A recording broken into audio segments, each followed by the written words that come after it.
할렐루야. 우리 서로의 얼굴을 마주하며 축복의 마음을 담아 인사하도록 하겠습니다. 하나님의 평화가 당신과 함께하기를 원합니다.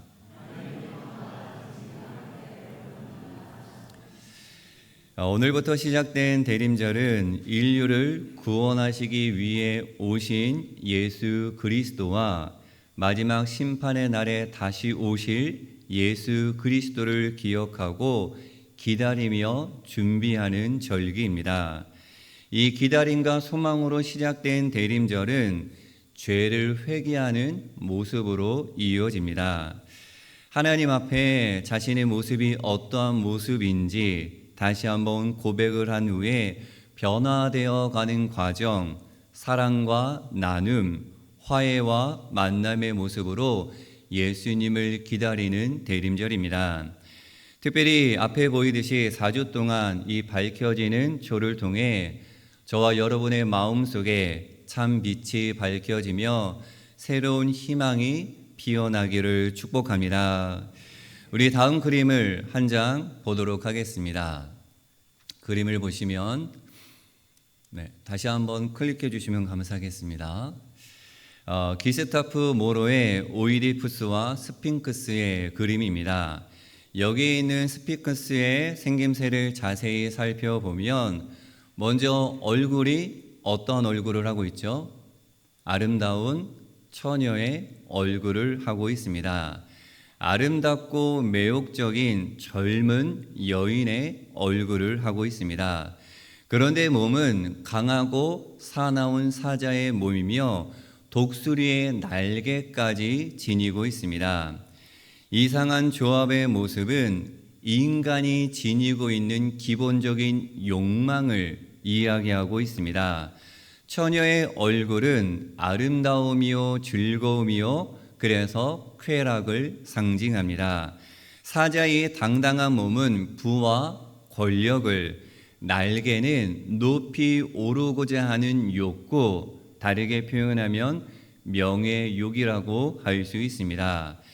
쾌락과 권력, 명예욕, 누구나 지니고 있는 보편적인 욕심, 마음, 욕망입니다.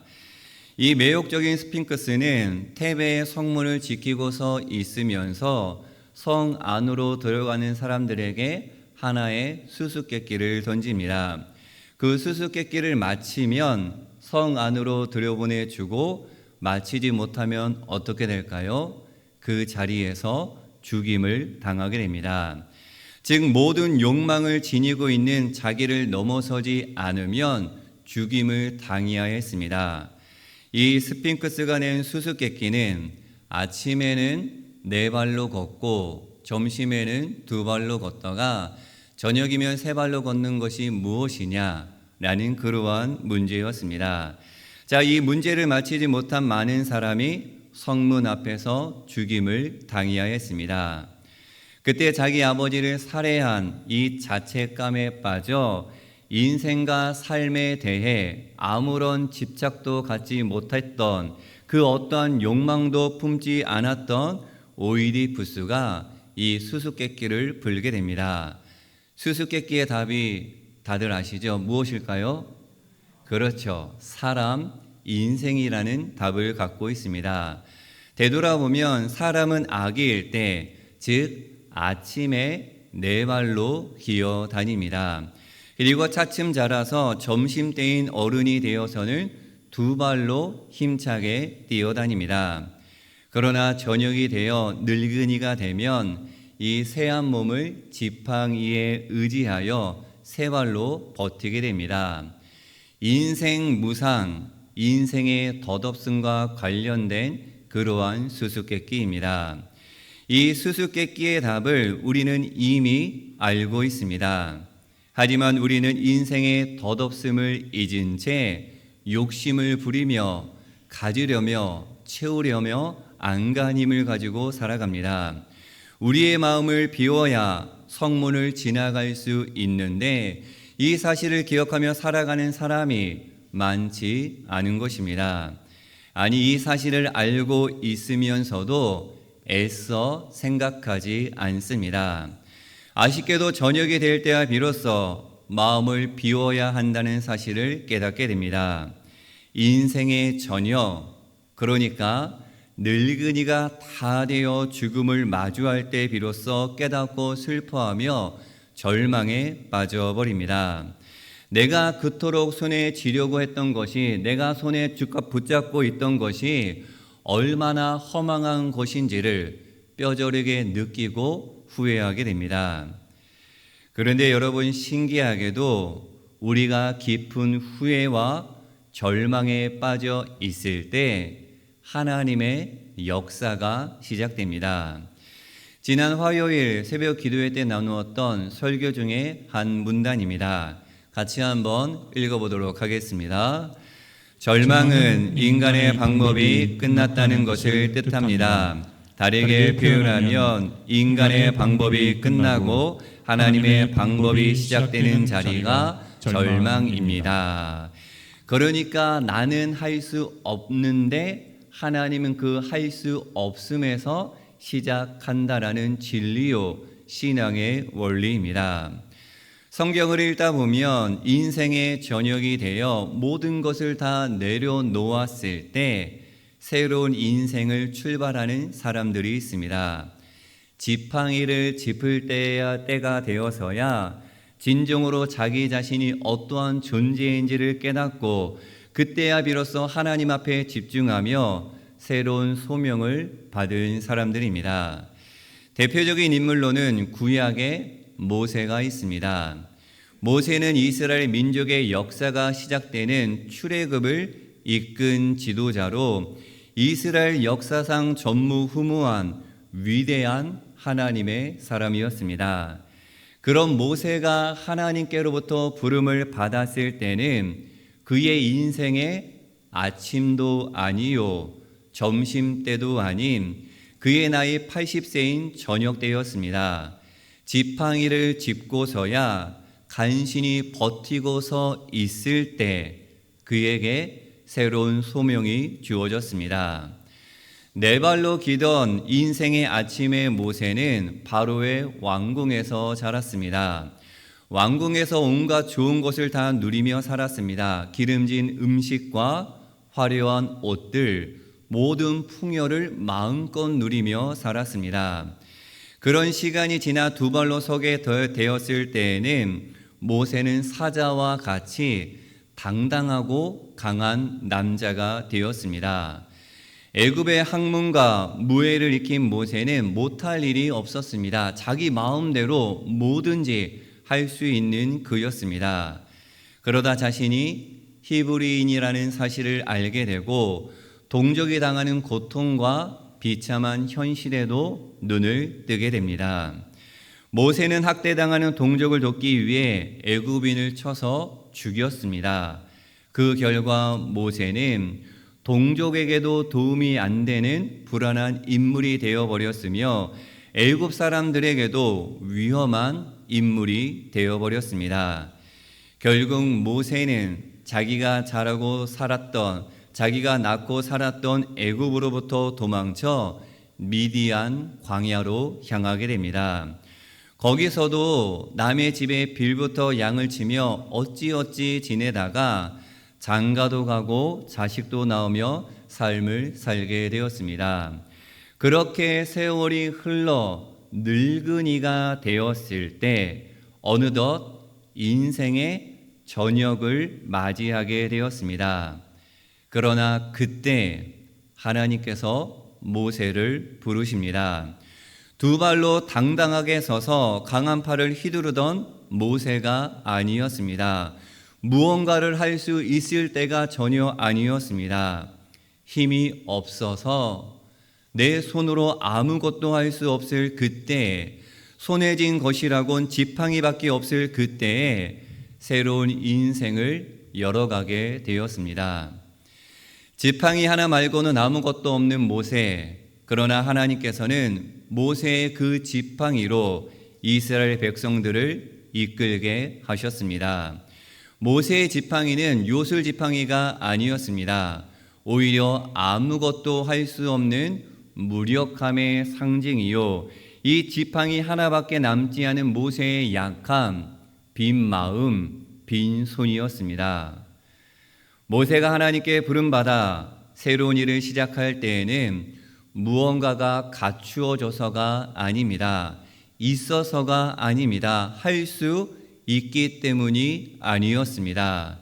그저 자신이 소유하고 누렸던 것들이 비워졌을 때, 인생의 저녁이 되었을 때입니다. 아니, 자신의 손아귀에 쥔 것을 놓을 때 비로소 하나님의 부르심에 온전히 따라 새로운 일을 시작할 수 있었습니다. 사랑하는 영진의 하늘 가족 여러분, 하나님의 부르심에 따르기 위해서는 끊임없이 자기 자신을 비우고 버려야 합니다. 자기를 비우며 붙잡고 있던 것을 놓을 때 비로소 하나님께서는 우리를 통해 새로운 일을 시작하신다라는 사실을 기억하시고, 붙잡고 있는 것을 놓아 하나님의 손을 꼭 붙잡고 부르심에 따라 나설 수 있는 우리의 믿음이 되기를 소망합니다. 인생의 저녁이 되어 지팡이를 짚었을 때 새로운 삶이 시작된 구약의 모세가 있었다면 신약에는 사도 바울이 있었습니다. 바울은 예수님을 만나기 전 발로 뛰어다니면서, 두 발로 마음껏 뛰어다니면서 그리스도인을 박해하는 데 앞장섰습니다. 스데반이 돌로 맞아 죽었을 때에도 그 현장에 있었고 그의 죽음이 당연하다, 마땅하다라고 여겼습니다. 스데반의 순교 이후 박해를 피해 유대와 사마리아 지방으로 그리스도인들이 흩어지자 그들을 쫓아 죽이는 일에 앞장섰던 그러한 사람이었습니다. 그랬던 그가 다메섹으로 그리스도인들을 박해하려 가는 길에서 예수 그리스도를 만나게 됩니다. 그 유명한 다메섹에서 회심한 바울이었습니다. 그리스도를 박해했던 그가 그리스도의 복음을 전하고 교회를 세우게 된 사도가 된 것입니다. 우연하게도 여러분, 다메섹 회심 사건 이후로 사도 바울은 두 발로 뛰어다니지 못하였고 지팡이를 짚고 다닐 수밖에 없었습니다. 자기 마음대로 움직이지 못하며 지팡이를 의지할 수밖에 없었던 것이죠. 이전까지는 그리스도인들을 박해하기 위해 두 발로 마음껏 뛰어다녔지만 다메섹 회심 사건 이후로는 하나님의 뜻에 따라 다녀야 했습니다. 두 발로 뛰어다녔던 바울은 아주 매력적이었습니다. 빼어난 가문과 뛰어난 학문, 그것은 그를 기고만장하게 만들었습니다. 하늘 높은 줄 몰랐던 사람이었습니다. 그랬던 바울이 심한 고역에 시달리기 시작합니다. 감옥에도 그 누구보다 많이 갇혔고 매는 수도 없이 맞았으며 죽을 고비를 여러 번 넘겼습니다. 40에서 하나 감한 매를 5번이나 맞았고 몽둥이로 맞은 것이 3번이요, 돌로 맞은 것이 1번이요, 파선을 당한 것이 3번이었습니다. 24시간 동안 아득한 바다 위에서 헤매기도 했습니다. 심한 고역과 노역에 시달리며 여러 번 밤을 새우고 줄이고 목이 말랐으며 추위에 떨고 헐벗었습니다. 거기다가 자기 몸을 끝까지 괴롭히는 가시와 같은 질병을 평생 안고 살아야 했던 사도 바울이었습니다. 하지만 바울은 자신의 힘든가 어려웠던 시간을 오히려 자랑거리로 고백합니다. 다르게 표현하면 약함을 자랑으로 여겼습니다.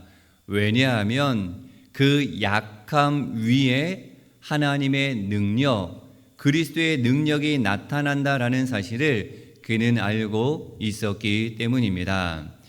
다메섹에서 그리스도를 만나 주어진 소명을 따르기 위해 그는 자신의 약함만을 남겨두고 자신이 가지고 있었던 모든 것을 비워 버렸습니다.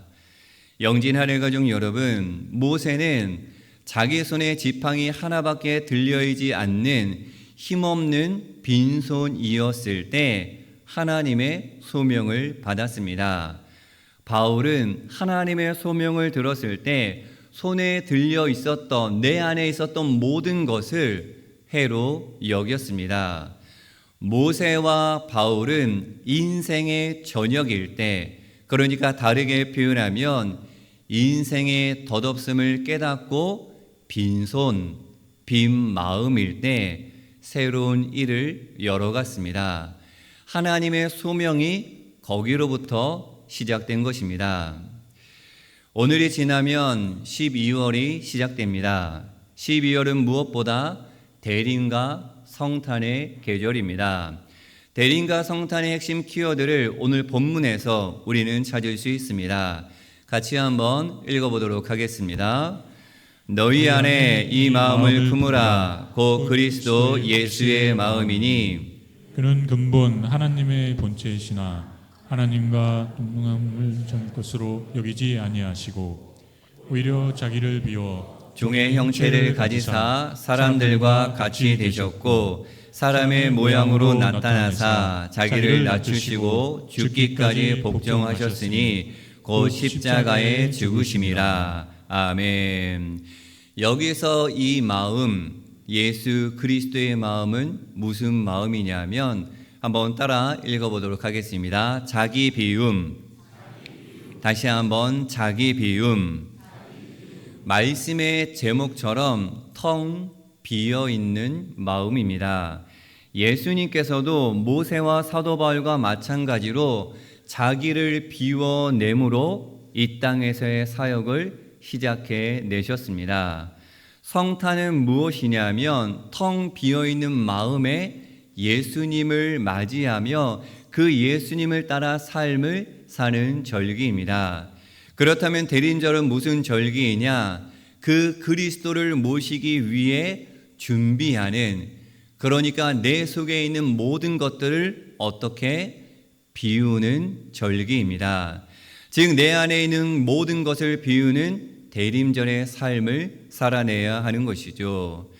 이 스피크스의 얼굴이 상징하는 아름다움과 즐거움, 쾌락, 그리고 사자의 몸이 가리키는 부와 권력, 독수리의 날개가 나타내는 명예욕과 같은 내 안에 있는 모든 욕망과 욕심, 즉 하나님이 우리에게 찾아오지 못하게 하는 모든 것들을 비우는 절기가 대림절기입니다. 사랑하는 영진하늘 가족 여러분, 자기 비움으로 예수님을 우리 마음속에 모실 수 있기를 축복합니다. 우리가 빈손 빈 마음일 때 하나님의 인도하심에 따라 새로운 일을 열어가게 되는 것이죠. 나의 신앙의 경험, 나의 계산과 나의 생각, 나의 모든 것들을 내려놓고 하나님의 뜻을 바라볼 때 비로소 우리에게 새로운 은혜와 은총과 축복이 허락되는 것입니다. 비울 때 하나님께서 일하실 줄로 믿습니다. 혹시 마음속에 여러 가지 욕심과 내가 내려놓지 못하는 무언가가 있습니까? 때로는 내려놓지 못하는 상처와 아픔과 그 무언가가 있습니까? 4주 동안 이 모든 것을 내려놓고 성탄의 기쁨을 진정으로 누릴 수 있는 저와 여러분의 대림절 성탄이 되기를 축복합니다. 2025년 대림절 기간에는 텅 비어있는 마음으로 모든 축복을 받아 흘려보낼 수 있는 저와 여러분의 신앙이 되기를 예수님의 이름으로 간절히 축원합니다. 함께 기도하겠습니다. 사랑의 하나님, 우리를 구원하시기 위해 예수님을 보내주심을 기억합니다. 대림절을 보내는 기간 동안 내 안에 있는 모든 것을 비워내고 예수님을 맞이하게 하옵소서. 텅 비어있는 마음 가운데 예수님 찾아오시옵소서. 자기를 비울 때 하나님께서 일하신다라는 사실을 고백합니다.